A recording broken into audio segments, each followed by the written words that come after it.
Okay. Zeke, I know this is disappointing. I have nothing at the top for you, so let's just get into whatever you all have questions about. Why don't we start with testimony on Capitol Hill, that's ongoing with General Milley and General Mackenzie testifying that they believe that 2,500 U.S. troops were needed to sustain the Afghan government and hold off the Taliban. The president, that seems to be disconnect between that and how the president described the advice from his military advisors in that ABC interview 6 or 7 weeks ago when he said he denied the Pentagon wanted to continue the American troop presence there. So did the president mislead the American public about the advice of his military advisors? Well, let me give you a couple of specifics from the actual transcript, because I know it's been shorthanded a bit, no malintent, but the question asked by George Stephanopoulos was, but your top military advisors warned against withdrawing on this timeline. They wanted you to keep about 2,500 troops. The president said, no, they didn't. It was split. That wasn't true. That wasn't true. It was split. I think that's a pretty key part of that phrasing there. Later on, George Stephanopoulos said, so no one told, your military advisors did not tell you, quote, no, we should just keep 2,500 troops. It's been a stable situation for the last several years. We can do that. We can continue to do that. No one said that to me that I can recall. I would note today, in the testimony that was given by Secretary Austin, by General Milley, they made clear, Secretary Austin specifically said, if you stayed there at a forced posture of 2,500, certainly you'd be in a fight with the Taliban and you'd have to reinforce. So what should everybody take from that? There was a range of viewpoints, as was evidenced by their testimony today, that were presented to the president, that were presented to his national security team, as would be expected, as he asked for. He asked for a clear-eyed, didn't ask them not to sugarcoat it, what their recommendations were. It was also clear to him that that would not be a long-standing recommendation, that there would need to be an escalation, an increase in troop numbers. It would also mean war with the Taliban, and it would also mean the potential loss of casualties. The president was just not willing to make that decision. He didn't think it was in the interest of the American people or the interest of our troops. I'm sure some of my colleagues will have a couple of follow-ups on that. I just wanted to get to a couple of different topics. Sure. On the reconciliation negotiations, Senators Manchin and Sinema were over here. Are they still over here? Is there agreement on a top-line number? So first, Senator Sinema was here earlier today. Senator Manchin was still here as of when I came out. He may have wrapped up the meeting, but he was going into the meeting a little while ago. And Senator Sinema had a meeting with the president earlier today. They had a constructive meeting, agreed that we're at a pivotal moment, need to continue to work to finalize the path forward.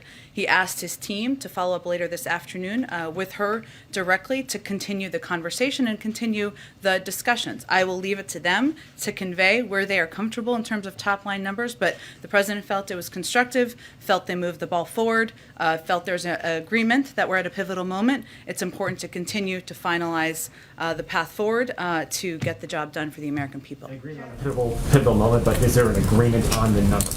Again, I would point you to Senator Sinema and Senator Manchin to speak to their viewpoints on where they stand on the package at this point in time. I'm not going to speak on their behalf. Sure. Go ahead. I'll come to you back. I'll come around to you later. Back on Afghanistan, the president said his military commanders were split. We now know that the chairman of the Joint Chiefs of Staff, General Milley, the head of CENTCOM, General Mackenzie, and the commander on the ground, General Miller, all recommended that the president keep 2,500 troops. So who in his military advisors told him it'd be fine to pull everybody out?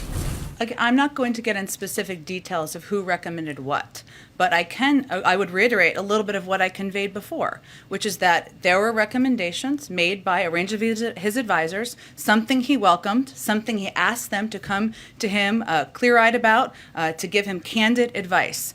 What is also clear, though, and I'd also note again what Secretary Austin said today, is that was not going to be a sustainable over the long-term troop presence. We were always going to look at escalating the numbers, at potentially going back to war with the Taliban, at risking casualties. That was not a decision the president was going to make. But of course, he welcomes advice. He welcomed advice. Ultimately, it's up to the commander-in-chief to make a decision. He made a decision it was time to end a 20-year war. But you are saying here that military advisors to the president said it was okay to pull all the troops out, that it'd be fine. That's not what I said. What I said was they recommended, I think we should not dumb this down for anybody here. We're talking about the initial phase post May 1. We're not talking about long-term recommendations. There was no one who said 5 years from now we could have 2,500 troops and that would be sustainable. And I think that's important for people to know and to understand. It's also important to know that the risks we were talking about here were the possibility, the likelihood of increasing a troop presence, which we now know to absolutely have been the reality, given it required 6,000 troops to just protect the airport, something we now know. But the president pulled all U.S. troops out. You are saying that there were military commanders who advised him that that was a good idea to pull all American troops out, and that General Milley, General McKenzie, General Miller, they said something else. But the president's top military advisors, others we won't name, told him, sure, we can pull everyone out.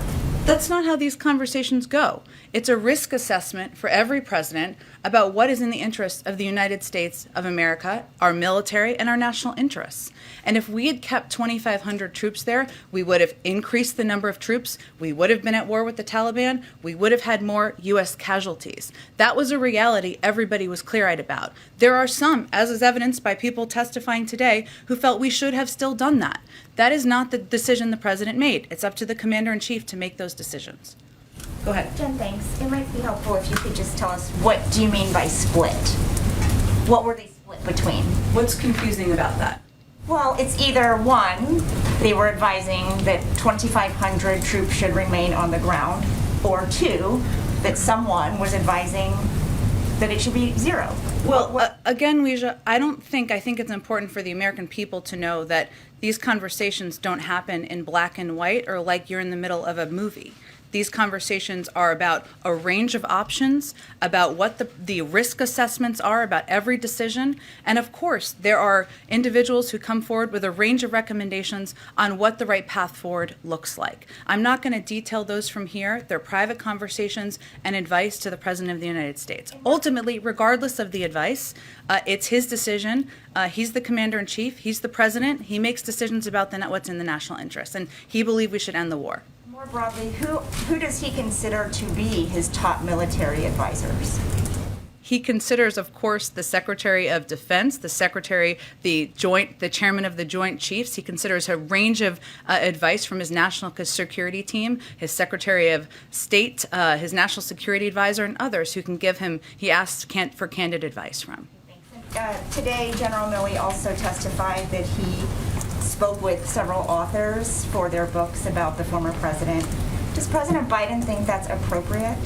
I'm not going to make an evaluation on that from here. Obviously, the chairman makes his own decisions about that. Does he, though? Does the White House not have to sign off anytime an SAO, senior administration official, speaks to the press? We certainly give people advice on what people are writing about and whether it's constructive for them to engage with it, but individuals do make a range of decisions, Weijia. So did you advise him before? I don't have anything more for you, Weijia. Go ahead. As we sit here today, does President Biden believe that his military advisors supported his decision to withdraw all U.S. troops based on their own judgments?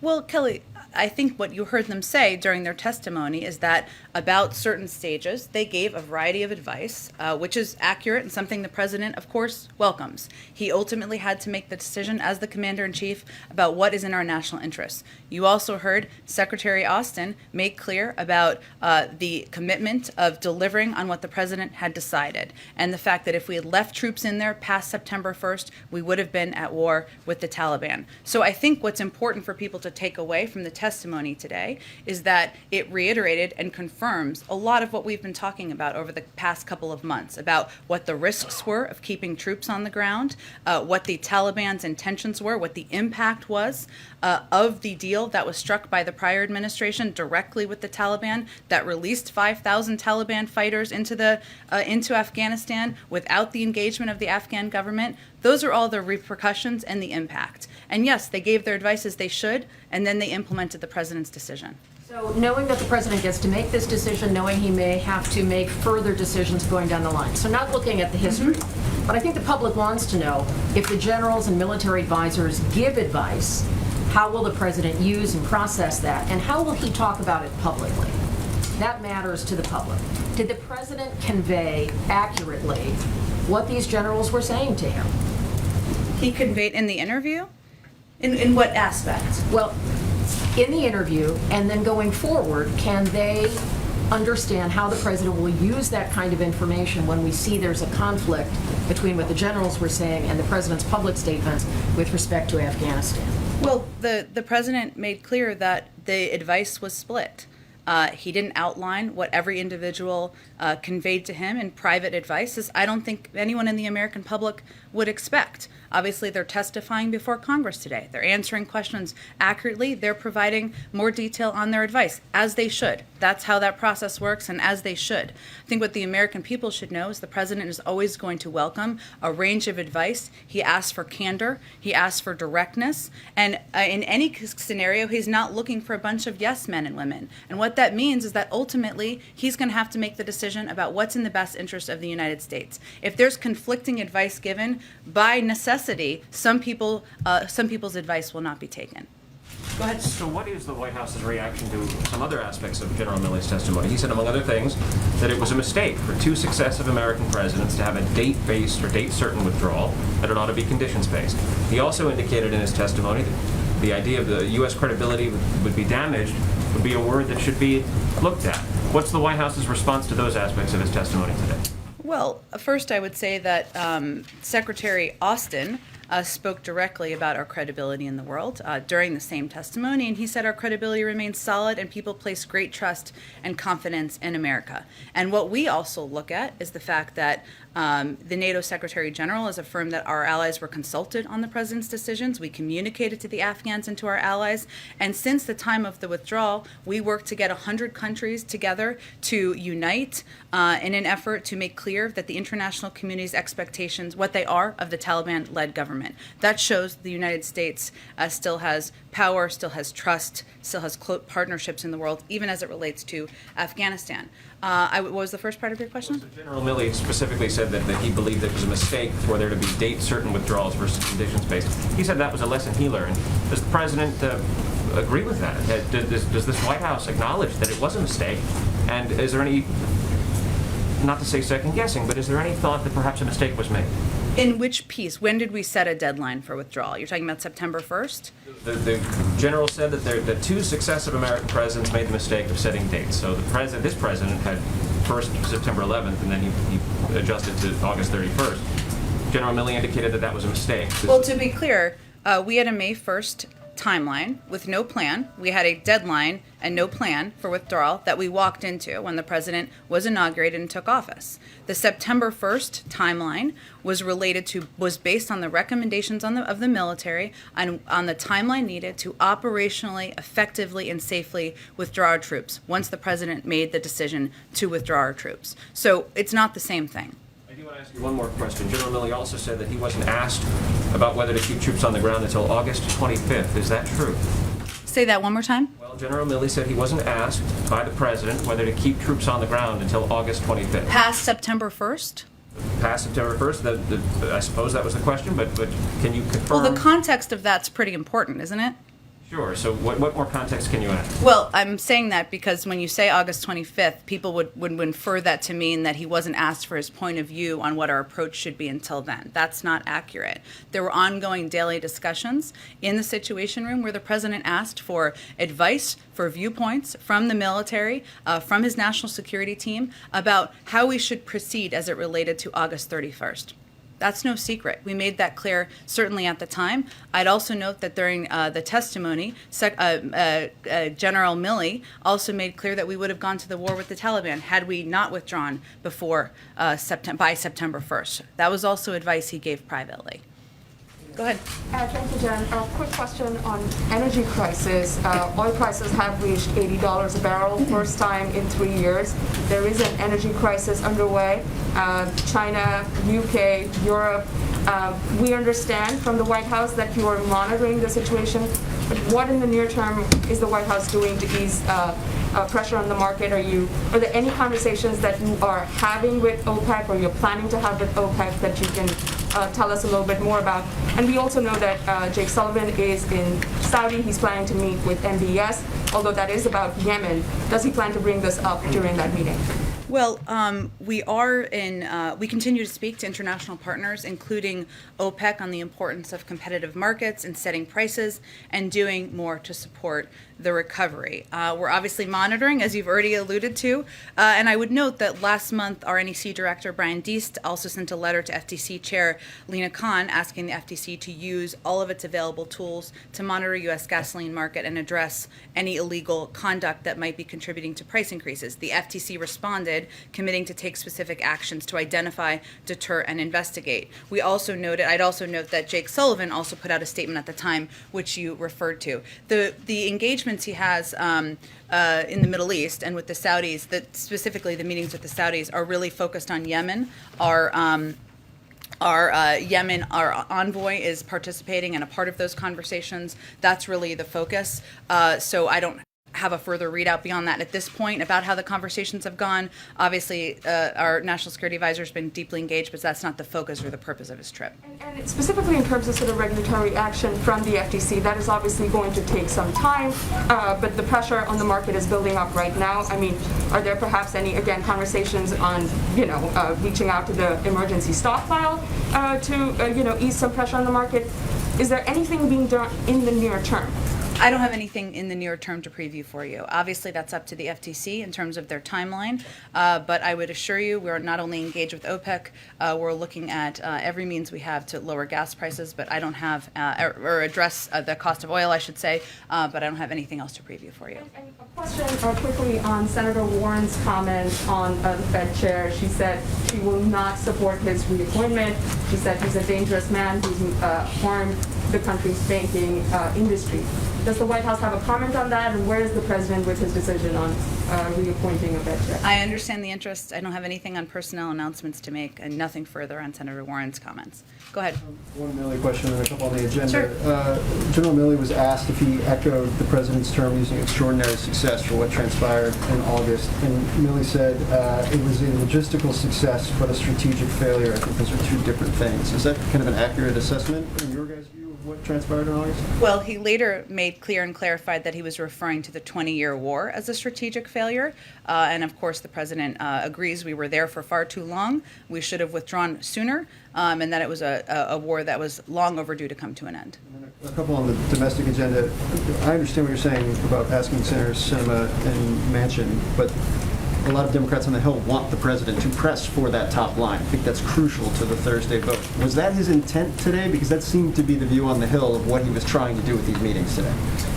Well, I can assure you that when he has conversations, they're quite candid, they're direct, and he's had a long relationship, a good relationship with Senator Sinema, as he has had with Senator Manchin, who he has been meeting with. I'm not sure if the meeting has ended yet, but I'm going to keep those private. And we're obviously at a very sensitive time right now in these discussions, a pivotal time in these discussions, and I understand the interest, but I'm going to try not to say anything that gets me fired today. I enjoy speaking with you all so much every day. Just one more, and I'm not trying to be clever here. Speaker Pelosi wrote in a dear colleague letter today. It says, I write this, negotiations are being led by President Biden to advance his agenda. Is there, because it's an inflection point, are the roles changing in terms of who's leading things right now, what the role between the speaker, the leader, and the president are? Am I reading too much into that? How do you view the president's role right now? I would say the president is deeply engaged. I know we've read out some of the calls and meetings he's had. We haven't read all of them out in terms of the engagements and calls he's had. He's talked with a range of members across the political spectrum in the Democratic Party, I can assure you. But I would say the way he sees it is that he's working together in lockstep with Speaker Pelosi, with Leader Schumer, to get this done. They are all clear-headed. I know I said this yesterday, but it's worth repeating about the challenge of what we were pressing to achieve this week. As you all know, he spoke with them last night. He will continue to remain closely engaged with them. And so he's working, I would say, in lockstep in partnership with the speaker and the leader. Go ahead. So I'm going to try one more along those Go lines. to it. And then I have another reconciliation Okay. question. Is there a sense in which the president's posture in these discussions with Manchin, Sinema, and the rest has changed over the course of the last week? In other words, is he listening? Does he go into these meetings to listen to hear what they're saying? Is he going into these meetings to tell them what he wants from them? And has that dynamic changed? And in the sense of him being more forceful about what he wants to achieve in these negotiations and discussions because we're coming up against that deadline. So, Again. wasn't that a better way to try to That do was that? good. That was good, Mike. You led me down a rabbit hole there. Look, I think these are a discussion. These meetings. The president, as you all know, was in the Senate for 36 years. He didn't want any president to tell him what to do. He's not going to tell anyone what to do. He is going to have a discussion, have an engagement. Those can be direct. Those can be candid. Those can be straightforward. And as I noted earlier on, this is clearly a pivotal moment. This is clearly a sensitive time. And there was agreement, which is a good sign, that we need to press forward and work to get these packages across the finish line. That's a good thing. But I'm going to keep the tone and tenor and flow of who had more words in the meetings private at this point in time. Okay, one more question on the reconciliation. You guys have made a lot of the administration officials have made a lot about the idea that the cost of the program is zero, and by that I expect you mean net zero to the Treasury once you sort of take into account the money that's raised versus the money that's spent, correct? Yes, it doesn't. I know none of us are mathematicians, otherwise we wouldn't be here. But yes, of the investments that were proposed, including tax cuts and the pay-fors, including making the tax system more fair, zero. Okay. But do you guys acknowledge the sort of broader truth that it's not that it does cost somebody, right? That the cost of the investments that the president wants to make they're not simply a free lunch, right? Whether they're going to cost people who smoke cigarettes, or they're going to cost business people, or they're going to cost companies, or they're going to cost rich people. Like, the cost of what the president wants to do over the course of the next decade and beyond falls on somebody, right? But there's a clear difference between what we're talking about as it relates to taxpayer funds, right, or funding that or lead to our debt, right, which I know a lot of Republicans are supposedly concerned about, and asking businesses. 50 of the top companies last year in 2020 paid not $1 in taxes. A lot of high-income high-income individuals pay lower tax rates than nurses and teachers. Nobody thinks that's fair. Yes, we're asking them to pay more. Yes, so it will cost them more. Go ahead. Thank you, Jen. Just a question on the debt limit. I wanted to see if you guys are raising the possibility of using reconciliation to raise the debt limit, particularly as this October 8th deadline, or excuse me, the October 18th date is fast approaching. Yeah. So we obviously wanted to do this in a bipartisan fashion, as we've talked about quite a bit in here. It's a shared responsibility. It's been done 80 times in a bipartisan manner in the past. And now Leader Schumer wants Democrats to be able to do it alone if Republicans refuse to help. So that's really what is being pursued at this point in time. In terms of the mechanisms of that, I'd certainly point you to Leader Schumer's office. It's also our hope that if Senator McConnell isn't going to help us avoid a default and a shutdown, at least he'll get out of the way and let Democrats do it alone so we can avoid a default. And right now that question remains up in the air. Is one other option to get rid of the filibuster to do this? I mean, without a filibuster, it would be much easier for Democrats to do that. I certainly understand the question, the interest, but the president's position has not changed on that. Go ahead. Thanks, Jim. I have a question about the not raising taxes on people who make over $400,000, make under $400,000. Would a carbon tax violate that rule, or would there be some way with a rebate, something like that, to make it okay with your criteria? Well, so on the carbon tax, first let me just say that there are a lot of ideas being debated. President has asked members to submit their own proposals, including on critical issues like how to address the crisis of climate change. So I just throw that out there because there's a lot of revenue raisers and a lot of options that are out there. Obviously, the president put forward his own plan for addressing climate change that doesn't involve a corporate carbon fee. But as you can see from the corporate polluter fee embraced in the bipartisan infrastructure deal, polluter fees on corporations do not conflict with the $400,000 pledge. So in our view, that would be one way. But again, there's a range of revenue raisers and options on the table. The president didn't propose this one. They're looking at a range of options. And obviously, we're at a pivotal moment, as we've said. Go ahead, Jackie. Thanks, Jen. On reconciliation, one more. Has the president given a top-line number to members of Congress that he would accept that's less than $3.5 trillion? The president always knew it would be a compromise. That's why he's been engaging with and listening to a range of members on their points of view. Some have expressed publicly that they're not comfortable with 3.5, even though zero costs $0. But I'm not going to speak on their behalf of what they're advocating or negotiating with each other. The president's just looking to unite the party to get across the finish line. Sounds like he has given a number then. No, I wouldn't say that. I would say he is hearing from a range of members on what they're comfortable with. That's part of the discussions right now.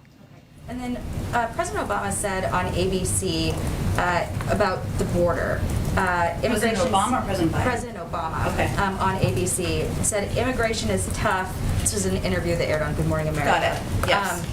Immigration is tough. It has always been because on one hand, I think we're naturally a people that wants to help others. At the same time, we're a nation state. We have borders.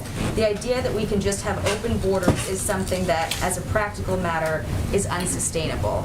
Does President Biden agree with President Obama that open borders is unsustainable? We don't have open borders. So yes, he agrees. And then did the White House have any discussions with ABC or President Obama about the content of that interview?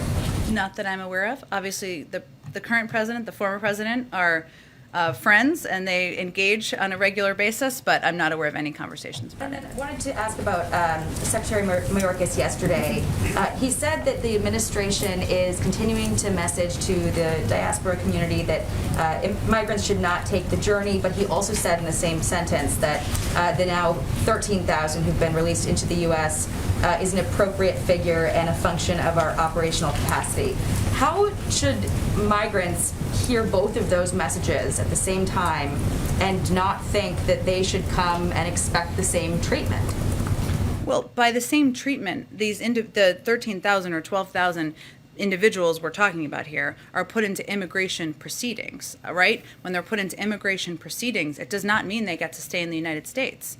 There are some exceptions, as the Secretary spoke about when he was here on Friday, to Title 42, which we're still continuing to administer. That includes if you are, if individuals have immediate health concerns, if they are expressing fear, and these are considered, and they are as a part of our immigration proceedings and our immigration process. But when they go into immigration proceedings, they are given a notice to appear. Many have ankle bracelets. Their biometric data is taken, and they are expected to appear back in immigration court. So it is not accurate to suggest, or for anyone who is contemplating coming to the border, to think that they are going to come to the border and be allowed to stay long-term in the United States. There's an immigration process, immigration proceedings. Of course, people get their day in court, but they are arbitrary. They go through that process. They're taking 2.5 years on average. I mean, to people living in conditions that they're trying to flee, that is long-term. Well, I would say first that we are still applying Title 42. We are still sending people away at the border. And again, individuals who come, who do meet any of those criteria, go through an immigration process, immigration proceedings. But some of those conditions are being in ICE detention facilities. Some of those conditions are being secured with ankle bracelets, or giving their biometric data. It's not an easy process or an easy system, and absolutely nothing is guaranteed. It has to go through our own immigration process.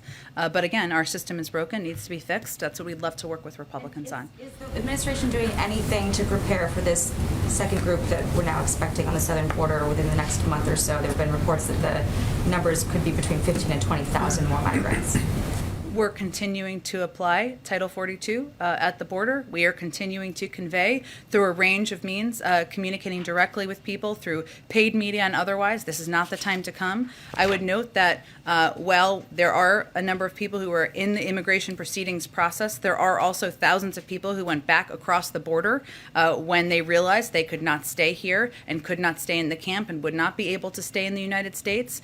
So there are some deterrence mechanisms that have been put in place. Obviously, our Department of Homeland Security continues to prepare in any scenario as we look to migrants coming to approach the border. Go ahead, Lynn.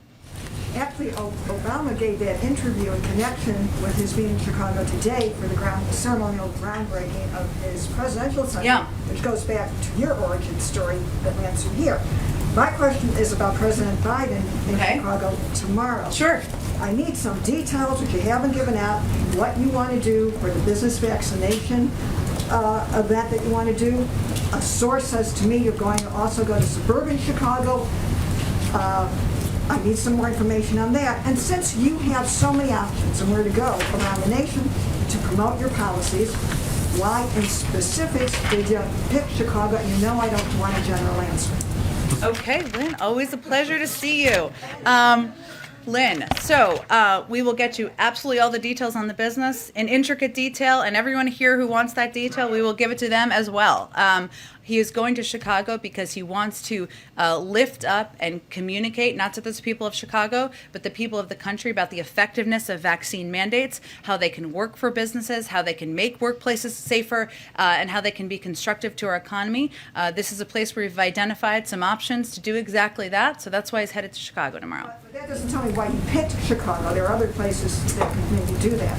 And then what about this, whatever he's going to do in the suburban style, the source tells me about? I promise you we will get you details. It will not be generic. We will get you details after the briefing. Even as we speak, check your email. We'll see if we can get you details while we're talking here.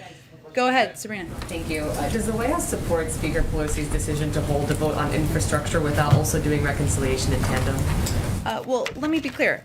The president is committed to getting both pieces of legislation passed and across the finish line, as is Speaker Pelosi, as is Leader Schumer. We are working in lockstep to get both of those pieces of legislation done. One is absolutely not being dropped. Anyone who thinks that, that's not true or accurate. We certainly trust the Speaker. We trust Leader Schumer, and we're obviously, the president is playing his role on getting these pieces across the finish line. What is President Biden's message to House progressives who are threatening to vote the infrastructure bill down on Thursday, and is he planning to speak directly with progressives this week? As I just noted, he's spoken with a range of Democrats from different parts of the party. He has, and he will continue to. I'd also note that our team, senior members of the White House team, have had even more conversations than the president, to be expected. In September, we had over the White House senior staff, or members of the legislative team, had over 260 engagements on Build Back Better with members in their senior teams, over 50 with departments, so they could provide specific policy expertise. That's the level of detail and granularity we've been focused on over the past month or so. One question on a separate matter. The Journal published an investigation today revealing that more than 131 federal judges traded stock of companies that appeared in cases in their courtrooms. This comes after 2 Federal Reserve presidents resigned earlier this week over stockholding controversies. What is President Biden's position on federal judges, Federal Reserve officials, members of Congress, and other officials in the administration owning and trading shares of companies that could appear before them in official capacity? Well, obviously every scenario is different, but I will say that the president expects that everyone serving as a public servant should be held to the highest standards, ethical standards. Obviously, we respect the independence of the Federal Reserve. They've made their own announcements there. Beyond that, that certainly is his expectation. Legislation to bar stock trading and stockholding? We'd have to look at specific legislation to see what it looks like. Yeah. Jack, Go ahead. can you confirm that President Biden will be meeting with Pope Francis October 29th at the Vatican? I don't have anything about the trip to confirm at this point in time. Go ahead. Go ahead. Lots of people have different sources. I have nothing yet on the trip. As soon as we have it, I promise we'll share it with all of you. Go ahead. Thank you so much. How important is getting the reconciliation package to the president's credibility as he goes into Glasgow? And if he doesn't get the deal made, will the U.S. be able to get other countries to believe our commitments and make serious ones of their own? Well, As you know, former Secretary Kerry, members of our climate team, members of our national security team have been working around the clock to secure commitments as we lead up to Glasgow. I think the president's record and his commitment on climate is evident to the global community. He rejoined the Paris Climate Agreement. He took steps himself through his own executive authorities to put in place climate-friendly actions, including as it relates to the auto industry. He's been an advocate and the author of, or I shouldn't say, well, the author of the ideas, the bold ideas in the Build Back Better agenda. So I can't speak to how other countries will assess, but I can convey that his record is clear. Addressing the climate crisis is top and front and center of his agenda. He conveys that to world leaders, and that's certainly something that former Secretary Kerry, our climate envoy, and others are conveying in their conversations leading up to Glasgow. And just one more question. Has President Biden been too passive in dealing with Congress on some key matters? You know, today we saw Senator Warren turning against Powell. Some Democrats are criticizing him over not being involved enough in the debt ceiling and infrastructure talks. Has the president thought about staying far enough ahead of these issues to keep them from blowing up among Democrats? I'm not sure that's a criticism in terms of him not being engaged enough. That's actually coming from members, but you can tell me if you have members who have said that. Debbie Dingell said it yesterday. That he's not engaged in getting the Build Back Better agenda passed. Said that she wanted him to take a more aggressive stance. In what way did she say? I didn't see her comments. I don't have the transcript in front of me. Okay, look, I would say, as I just conveyed, the president, our senior members of his White House team had over 260 engagements on Build Back Better. We've done 50 briefings with different departments on policy components. The president proposed the entirety of this agenda. These are based on his bold and ambitious ideas, and he has had hosted a range of meetings here, gone across the country and communicated about his agenda. So I would say that he knows pretty well how to get legislation passed and through. Sometimes that means private conversations. Sometimes it means private meetings. Sometimes it means public speeches. And obviously the proof will be in the pudding if we get the legislation passed. Go ahead. Hi, Jen. Just two questions about immigration. First, the state of Florida, as you're probably aware, announced a lawsuit today that it's filing. Governor DeSantis also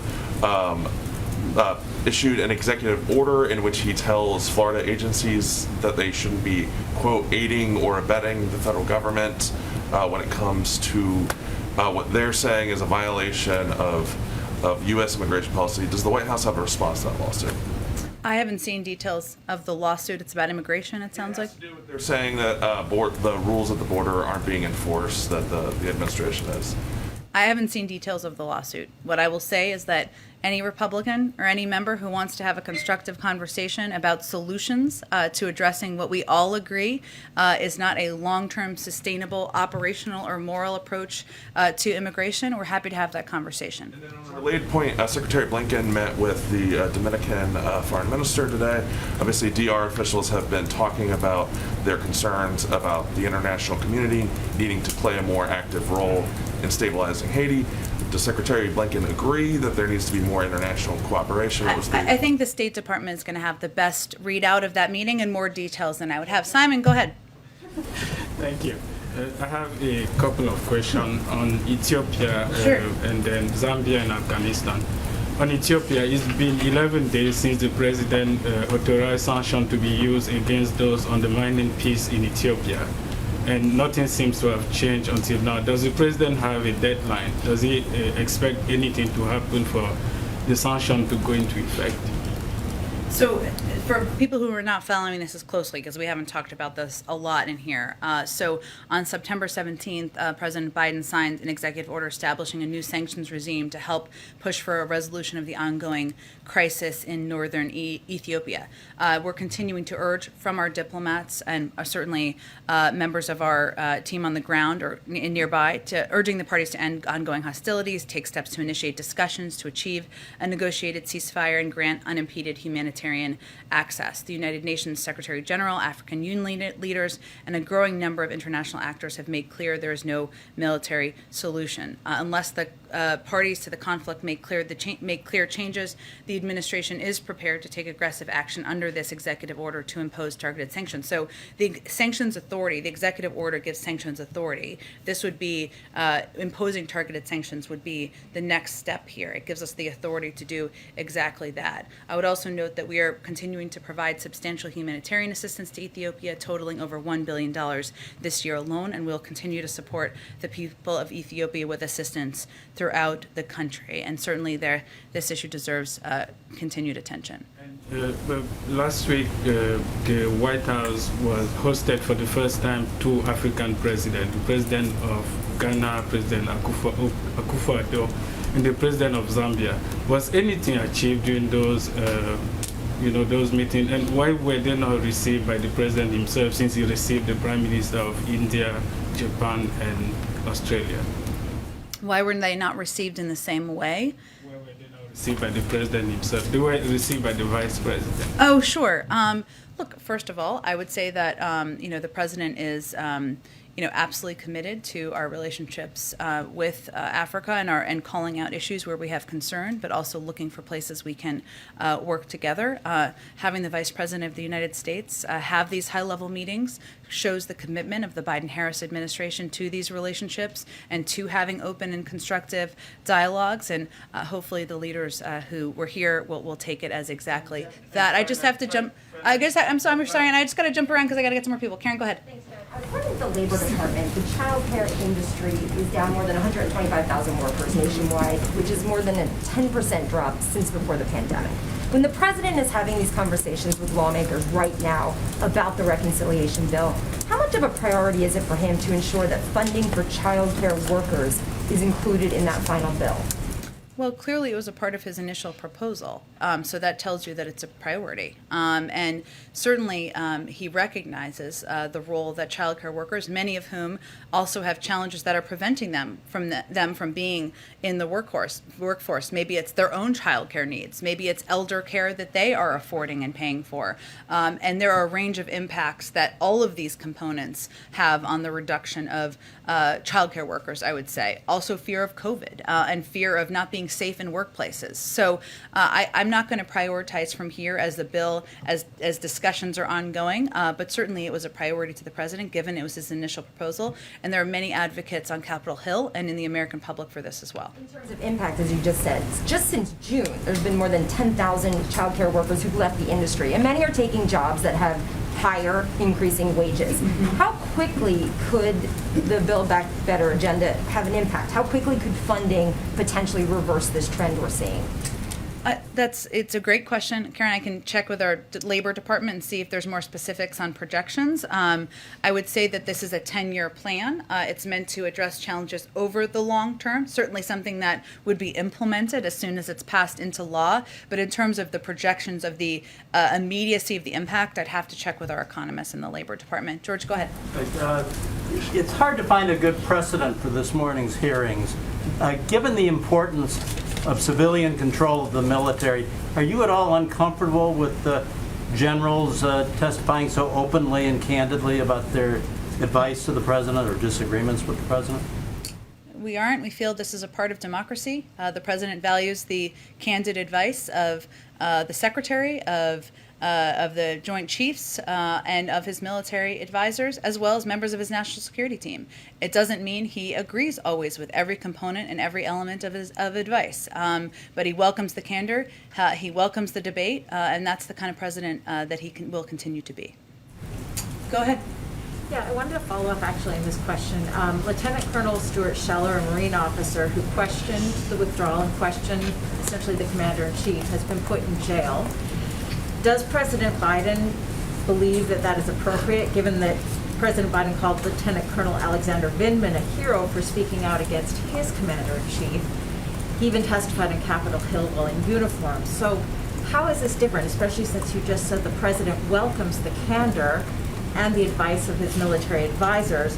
Does the president also see Lieutenant Colonel Stewart Scheller as a hero? I don't have all the details on these circumstances. I understand that's going to be frustrating to you, but we will work to get you an answer on it. Sure. Okay. I just wanted to follow up on our questions from Friday. Could you comment on the report over the weekend that the U.S. government had planned to kidnap Julian Assange? How concerned is the White House about these reports? Is it going to investigate them?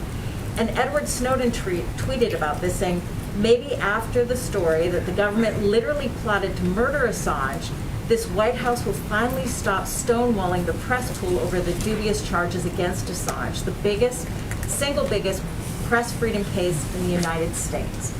Can you respond?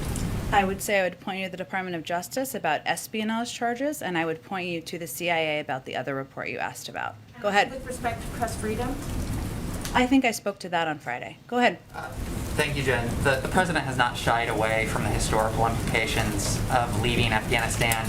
He's noted that it was time to end a 20-year war. He has said that he is not going to pass this war on to a fifth president. So given that he understands the gravity and he has framed it in the historical context, I know that you said you're not going to detail private conversations, but can you give us a little bit more of an explanation as to why not? Doesn't the American public, given the historical gravity of that decision, don't they deserve to know who was advising the president who was on the other side of that argument about leaving troops in Afghanistan? I would say first that what the American public can know and understand is that the president will welcome and take and ask for and push for a range of opinions on every national security decision that he makes. And we're not going to detail those private discussions, private decisions that happen in the Situation Room for the public. What the president has also been very candid and clear about, and will continue to be, and you outlined much of this, is why he made the decision that he made. And even as it relates to the recommendation on 2,500, it's also important for the American public to understand that was not going to be a sustainable number over the long term. And what the decision he was making was about was not sending their daughters, their sons, their grandchildren back to fight a war that the Afghans would not fight themselves. And it was about a phase, not a long-term recommendation. Follow-ups. Yesterday I asked you about the Uyghur Forced Labor Prevention Act, Yeah. which sailed through the Senate with bipartisan support. Can you tell us where the president stands on that legislation? And then another follow-up, you mentioned the monitoring devices such as ankle bracelets and biometrics that some of these folks are being outfitted with as they await their court date. Is there a percentage that you can tell us about how many folks have, been issued that biometric? That's part of the process. Can you tell us how many have been already issued that, or is that happening later? Biometric that's required as it relates to putting people back into the immigration proceedings. The Department of Homeland Security can give you the rundown, but that's part of the standard process. And then the weird. Sure. We, of course, the president has, of course, expressed concern, as you know, in the past about the treatment of Uyghurs, has, of course, raised that as it has been raised directly with the Chinese. As it relates to the legislation, we don't have a position at this point in time on this particular piece of legislation. It does include, but I will note that we have implemented concrete measures to promote accountability for individuals and entities implicated in human rights abuses and atrocities in Xinjiang. This includes steps we've taken on our own, I should say: visa restrictions, global Magnitsky and financial sanctions, export controls, import restrictions, the release of a business advisory, and committed to taking action to ensure all global supply chains are free from the use of forced labor at the G7. I know it's passed the Senate, but I don't think it has moved in the House at this point in time, the status. Thank you. Jen, can I have a quick Okay, thanks follow-up on everyone. Afghanistan? All right, have a great day. I'll see you tomorrow. Or later this afternoon, whatever.